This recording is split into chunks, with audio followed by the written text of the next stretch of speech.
And welcome back to Open Your Eyes. We're moving now into our second segment, and as you can see, we've got folks in with us. As a matter of fact, they're representing Fabrigas, and we'd like to know exactly what they do. Now, in to tell us more about that, we have Justin Sabido. He is actually the plant manager at Fabrigas Belize, and of course, no stranger, Glenford Baptist Special Projects Coordinator there at Fabrigas. Guys, good morning, and welcome. Good morning. Good morning. Morning. Thanks for having us. Yeah, it's nice to have you guys in. I mean, like, you know. Well, it's nice to be in after everyone has been doing Zoom meetings for the past year or more. Yeah, we're still trying to get used to it. Exactly. So let's get to the conversation. Now we hear of Fabrigas. We see the vehicles, we see the tanks, but a lot of people might not understand the work that Fabrigas does within the country. Let's talk about that. What is Fabrigas and what do you do? Okay, we are primarily a compressed gas company, meaning that our primary products are derived from air gases, as oxygen, argon,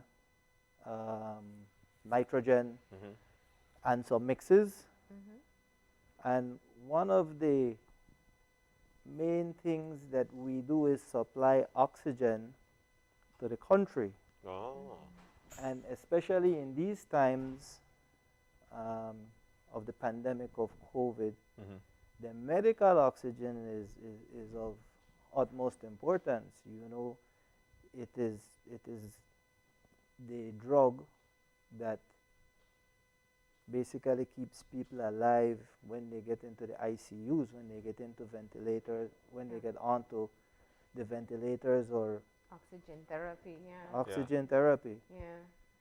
Which is such a critical time. In fact, I'm remembering that the conversation we had early on in the pandemic was one of the things that you outlined, the preparations that you made to ensure that there would be sufficient supply. We had no idea what was going to come, but you were proactive about that. Talk about that move that you made back then. Well, what we did was actually just a few months pre-COVID, we had an incident at the border where the border was closed for a day, I think, or several hours. That's the western border where we import our oxygen through, and we decided, you know what, we need to increase capacity. And if you remember, also late last year, those massive hurricanes hit down south, just south of us. Yeah. And so we decided, you know what, it's time for us to increase our storage capacity. Okay. Because of any of these crises that may arise. And so we did so without even thinking about COVID, you know. And then COVID comes along, and so we landed in the perfect position with storage. So, but there's also been some integration of technology as well that helps you to monitor. There has been, you know, all along we had been taking care of the country's consolidated oxygen needs with a 6,000-gallon cryogenic storage tank. We invested in an 11,000-gallon tank. So we basically tripled our storage capacity. Yeah. So that resulted in us having over 300 times What the amount desired? the capacity needed to run the country. Okay. And so that was excellent when COVID came in, because there was this massive spike in October, November, and December of medical oxygen consumption. Okay. And Fabrigas was ready for that. And so at the height of the spike, and including the industrial oxygen consumption, that's why I said the consolidated needs of the country, we had 300% more. So the oxygen capacity to service the entire country covered. Yeah. Excellent. Yeah, Glenn. So I want to go now to Glenford. It says special projects. Before we get into special projects, I'd like to know, with Fabrigas, how long have Fabrigas been in existence in Belize? And then we jump on to special projects as to what you guys are doing. All right. We started operations in 1998. Oh. That's when our doors opened officially. Back then, we were Messer Belize Limited. Oh. All right, and we evolved to Fabrigas, over a few years later on. All right. Okay. So with respect to special projects, what are some of the projects that you guys are hands-on with? Well, Justin shared that we are primarily a medical and industrial gas supply company, but there is much more to that, right? We are very big when it comes to fire technology, fire equipment, training.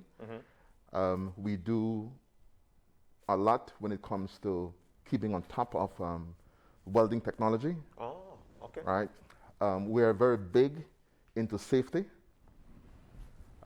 We supplied the country with most of the respiratory therapy equipment that is required, right? That sort of complements, our medical oxygen Yeah, yeah.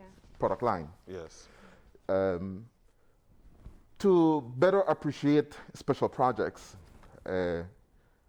when Fabrigas started, one of the pillars of our business was technology. Technology, right?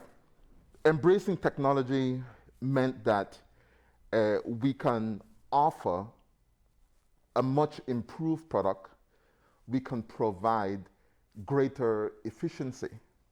We can also lower costs. Oh, wow. Right? So one of the first areas that we embarked on was the upgrading of medical gas distribution systems at all of the primary hospitals in this country, both public and private. And what special projects did was provided turnkey installations, meaning that we work along the architects, the engineers of the various institutions, right? We ensure that the systems are built according to specifications. And like I said, we do turnkey installations, all right? And I do Yeah. those projects. We are not just And- Go we're ahead. not just suppliers. We are actually partners. It's actually a partnership. So when a company or a hospital decides that they need to use our products and we start to supply them, we are actually more than a supplier. We're a partner. So like the hospitals, for instance, like Glenford had mentioned, we came in and we met just the most basic method of administering oxygen, which were cylinders at bedsides. A tank next to you. Yeah. Exactly. Yeah. And I mean, it's all based on consumption. Yeah. And so what we did is that we made some calculation. We did some calculations and we knew it was time to upgrade. And so we did at the Carl Hushner, for example, Yeah. a cryogenic tank installation Yeah. where we feed most of the hospital through piping. The oxygen is fed through piping to the bedsides. Which is why you can get your lines connected right at the Right, bed. you Yeah. stick the end of the end of the Mass tube, unit, the yes. mass into the wall unit, and you have oxygen. Automatically. So, that's a solution. Those upgrades we have done at our expense. We recognized the need for it, and that first upgrade was some $300,000 to install that first cryogenic tank. That first cryogenic tank was in 2004, I think. Wow. I wanted to bring it back to another issue. You said, you know, it's a partnership where you work along with medical healthcare providers. One of the things early in the pandemic is, you know, in the fear that people felt, they wanted to purchase their own oxygen because they felt like it was going to be necessary. We saw that in other parts of the world. Did you get that type of demand from individual households? We definitely did. Mm-hmm. We definitely did, and you know, it was a challenge for us to explain to people, you know what, you can't just come to purchase oxygen just for purchasing its sake, just for having it, should just in case. Yeah. You actually need a prescription from a doctor for it, Yeah. because it's a drug, it can be harmful. Mm-hmm.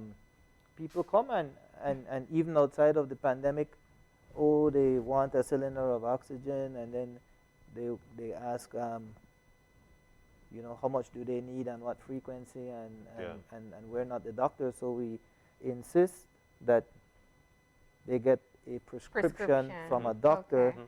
detailing Yeah. What they need. their flows and their frequencies, Yeah. so we can size the cylinder and we can actually show them how to connect the flow meters and to Yeah. set the flows and all of that good stuff. Yeah. But it goes a little beyond that, because there are even FDA documents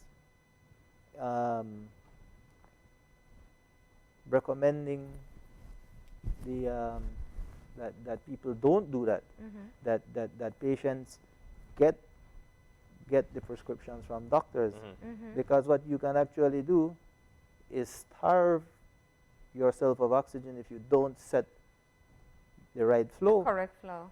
So you can actually be doing yourself, you can be harming yourself instead of helping yourself with that same oxygen if you're starving yourself of oxygen, you Yeah. know, for example.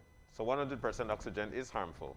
If the 100, okay, from the cylinder, because that's what is sold in the cylinder. Yes, okay. Uh-huh. Let me explain this to you, because this has come up on social media, on our Yeah. Facebook page. Please do. Where a person was saying, you know, only in Belize you need a prescription, and we should just be able to run out and get an oxygen concentrator and one of the oximeters for your finger, and Yeah. blah blah blah, right? And that's completely off track. That's reckless. That's completely dangerous. Okay. So the body in the U.S. that determines purity levels of oxygen is the USP, United States Pharmacopoeia. Okay. Mm-hmm. So for medical grade oxygen, you need 99.0% purity. Okay. Anything below 99.0 is considered oxygen 93. That's the designation, oxygen 93. For it to be oxygen, medical grade oxygen, it needs to be 99.0% pure.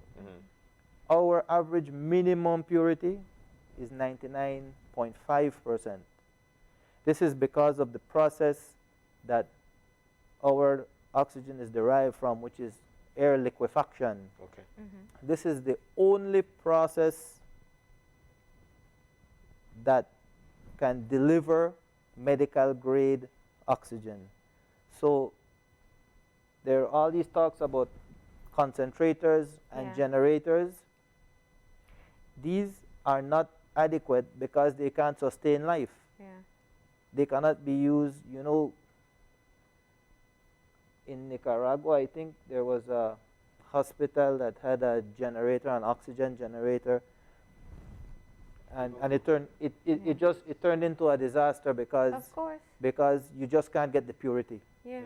and that was a disaster. So those generators, they're used for places where you can't really, there's no access to liquid oxygen, Yeah. to oxygen derived from the air liquefaction process.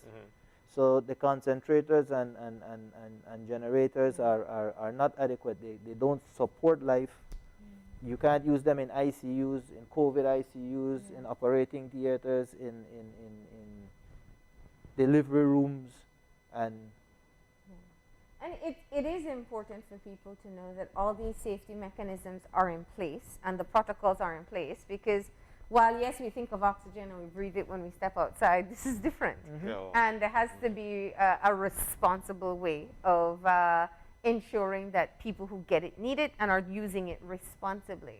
yeah, we have every truckload of liquid oxygen that arrives in Belize, arrives at our facility, comes with its certificate of analysis Okay. to determine its purity.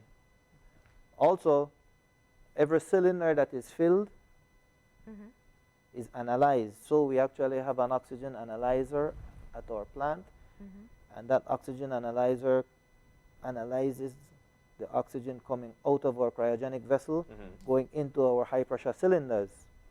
So one of the essential things here is purity. If you don't have the purity, then patients start to run into crisis. We Yeah. actually, I'll give And you when people need oxygen therapy, I mean, this is critical. They need it They to need be it. able they to, need to it. survive. Actually, I think 2 weeks ago we had a doctor come in and he brought us an oxygen concentrator, and he said, "Listen, I put this on my patient, and my patient went into crisis." Wow. And so, you know, the patient, you just don't get the purity that you need out of concentrators and generators. That's, Okay. I mean, that's So while we spent established. Yes. Well, we spent quite a bit of time talking about the oxygen that you do supply. I think, Glenford, you mentioned that there are other things that Fabrigas is well known for, and I got to get into it. We were joking that maybe the last appearance was the time when we did the fire extinguisher demonstration, or something I can't forget. But this is a crucial part of your work. Not only do you have them for sale, you also do assessments and teach people how to use them. That's correct. Yeah, tell us about that. Okay, well, our fire safety product line, Yeah. you know, includes hand portable units, right? It includes automated units, Okay. right? Suppression systems. If for example, if you are building a restaurant, or it's becoming very commonplace now in Belize where some local business owner, hotelier, restaurant owner, wants to establish a franchise with some U.S. entity, Okay. right? A Marriott, for argument's sake, right? Part of the requirement is that your establishment must have certain things in place, and one of them being a fire suppression systems. Yeah. So what we do is we would go into the facility, we would assess, you know, the kitchen area, the hood that is there to be installed, or that is already installed, and we pretty much, again, we do turnkey systems. We go in, we design, we install, right, and we commission, right, fire suppression systems. Okay. We do that for restaurants. We do that for workplaces. I will say that the workplace is not as active as restaurants. We used to be very active in the marine industry. Yeah. Once again, where we supply and we install these suppression systems, automated suppression systems. Now, these suppression systems would always have a manual override, so you don't necessarily have to wait until the automatic system kicks in. Yeah. If you recognize there's a fire hazard, you know, you can activate it Pull the manually right alarm, away. yeah. Yeah. Right? So we do a lot in the area of fire, Yeah. right? Again, you know, for us, it was important that we can contribute meaningfully to the development of this country, right? And again, you know, we look for advanced technologies whereby, as investor confidence grow, you know, part of the confidence has to do with actually being able to source some of these essential services. Yeah. Some of these safety practices are things that are very well established in other countries.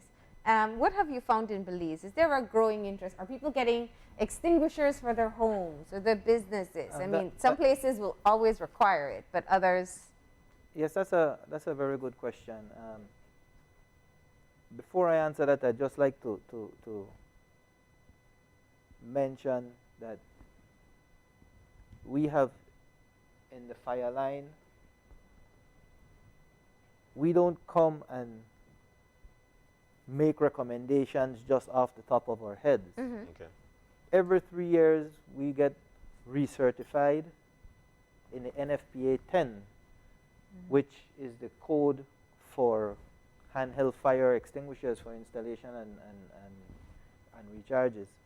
Also, in the NFPA 17A, which is the code for kitchens.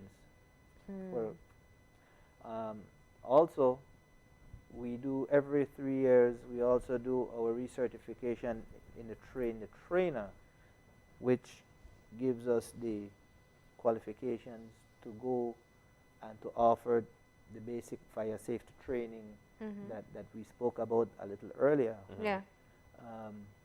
We have found, to answer your question, yes, that more and more people and more businesses are taking it upon themselves to equip themselves with fire safety equipment. There are some laws in place which they're forced to comply with, but more and more people are going above and beyond and taking the additional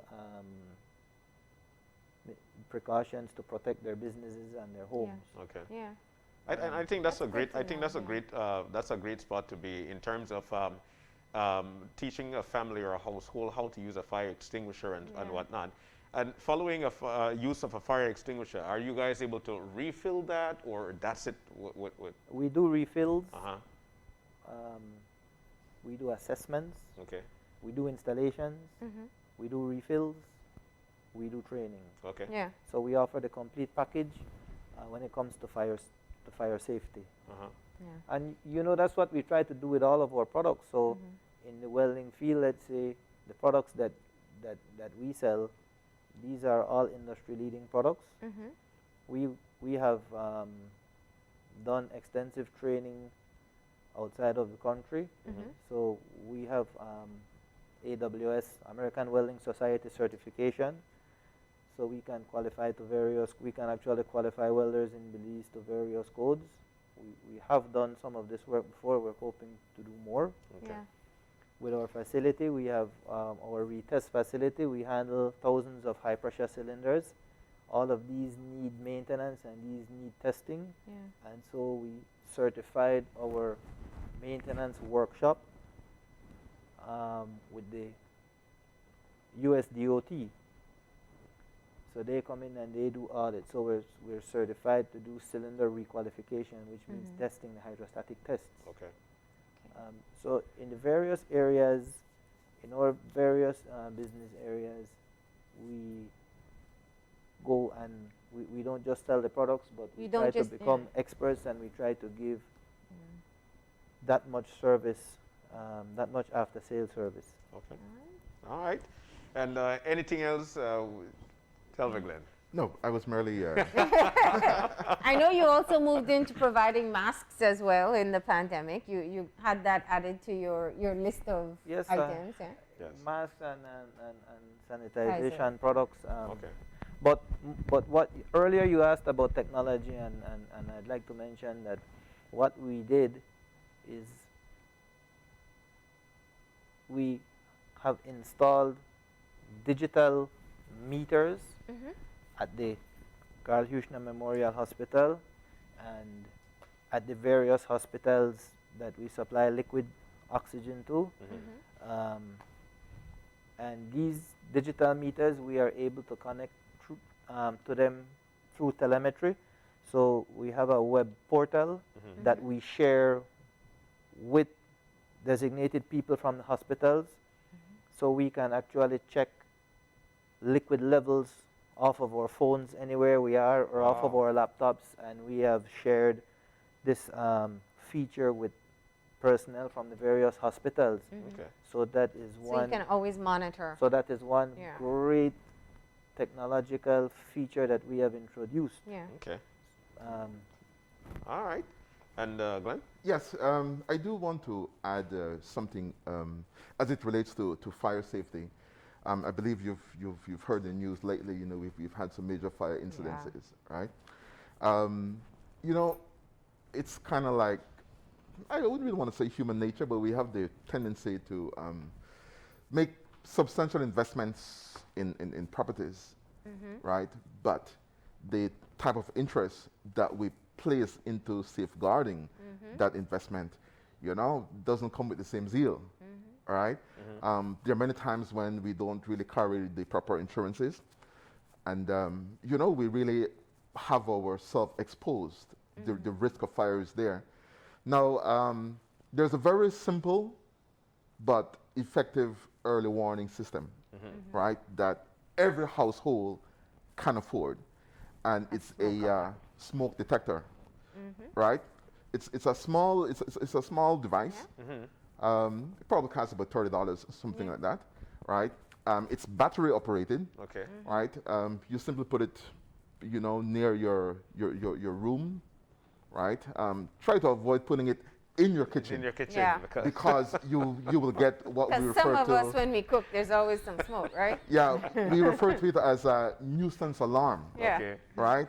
And it's going to annoy you, and eventually you're going to remove the battery.